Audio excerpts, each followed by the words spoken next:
Hi everybody, it's Janet with Sugar Shine Designs and welcome to my project today. It's wedding season and in honor of that I've made a beautiful wedding card using CottageCutz dies. So let's take a look at the elements of this card. First I have the center die cut, which is this beautiful wedding couple. Then I've got the love saying going across and some bling bling here just to add the special touch.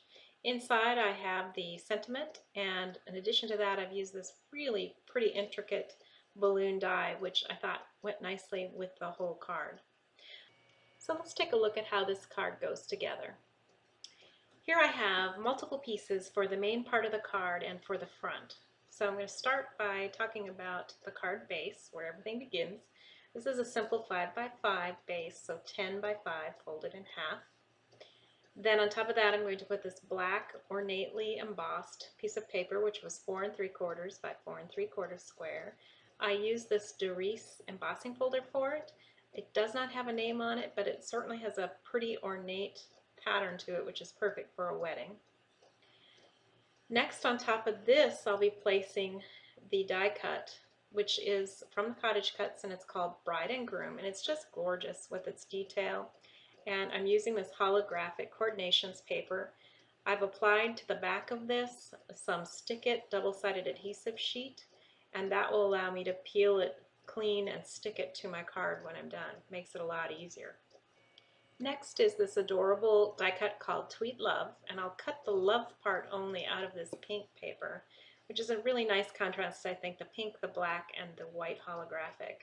But anyway, I've applied some double-sided stick-it adhesive to this as well, and I'm not going to be using the little birds because they're too big for my project, but I will be definitely using that love saying, which is really pretty.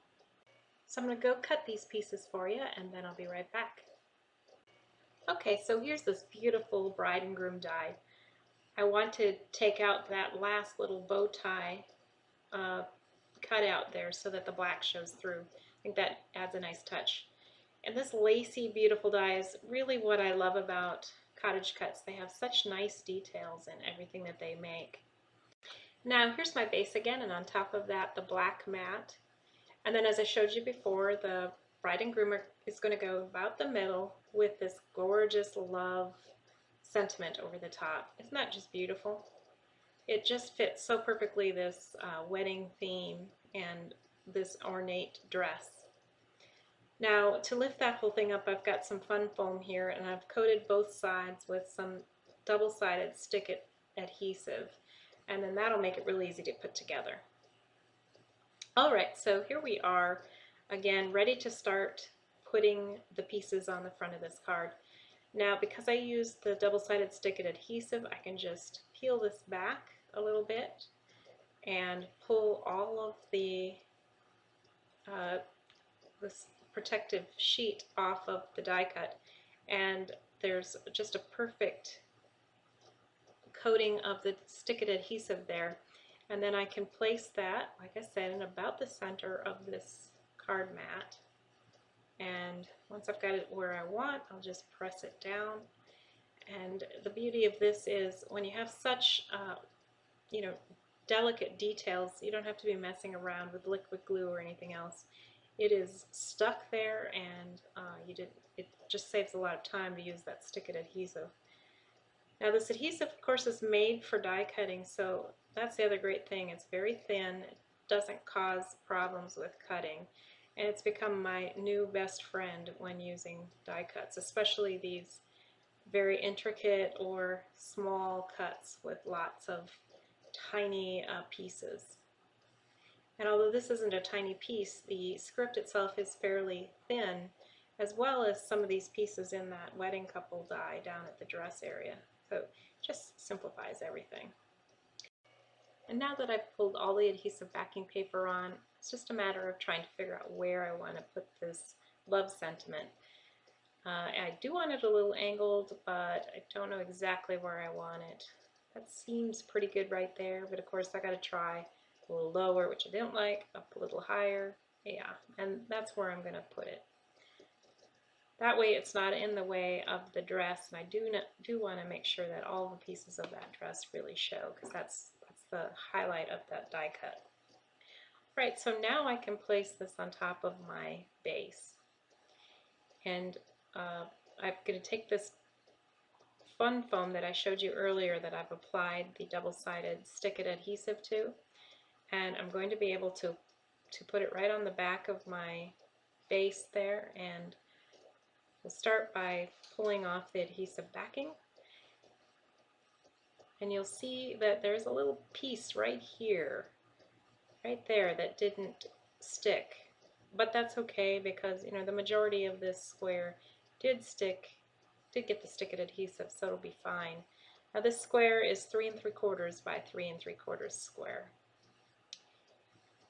Then I can peel off the top backing paper here, and once that's done, it's a simple matter of putting it on the card base.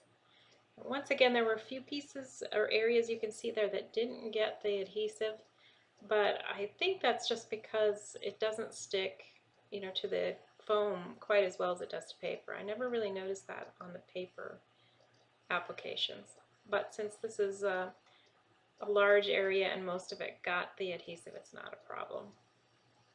Alright, so there we are. We've got the majority of this card front done. When I come back, I'll show you a little more that I did to finish it off. So of course I have to add a little bit of bling, and this is a beautiful Maggie Holmes set of sequins. There's lots of different things in it, but one is a small package of light pink and dark pink flower sequins. And the dark pink, of course, just matched this card as about as perfect as you could get. So I have added 3 of these to the card.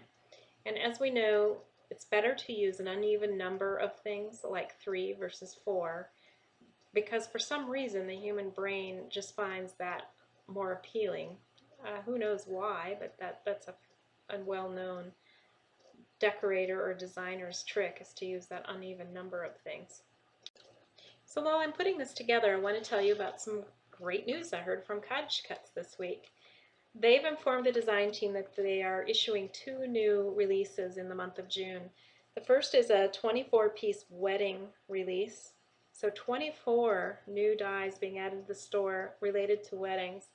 And it's really going to be quite a release. We got to look at the cut sheets so that we could choose what we wanted to work with. And there's a wide variety of traditional to whimsical and everything in between. I think you're going to very much like this new set. And of course you'll see the design team do all kinds of things with them this month, and probably for the next coming month.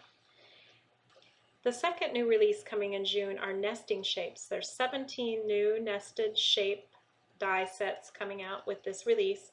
So these have edgings on them that are different from the straight edges. There's scallops, eyelets, doilies, and then there's some wacky stitched shapes which are really cute.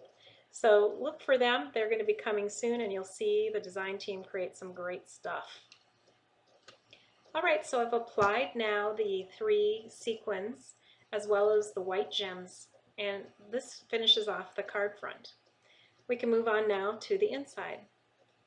To create the inside of this card, I used the largest square in the Nested Stitched Square Set, and I also used this CottageCutz die of the balloons, and it's called Balloon Bouquet. It's really pretty, and it has that open lacy look that matches the couple on the front of the card.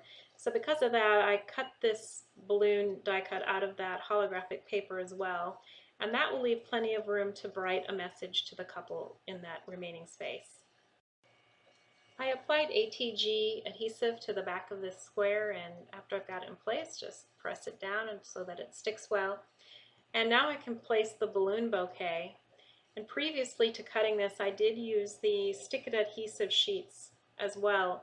So now instead of trying to get glue on all these little tiny areas and not have it show through when I press it down, and just avoid all that mess by simply peeling back the backing paper to reveal the sticky adhesive. And that backing paper shows you how nicely it cuts out along with the die and the paper. So anyway, now it's perfectly ready to apply to the inside of the card. All I need to do is figure out my placement like that and press it down, and voila, it is complete. I'll bring this up closer to the camera so you can see it a little better. I know the white on white doesn't really show that well on camera, but it does match the bride and groom, and that's why I chose it. In person, it's a very nice, elegant effect. Thanks for joining me as I completed this project today. I really enjoyed having you.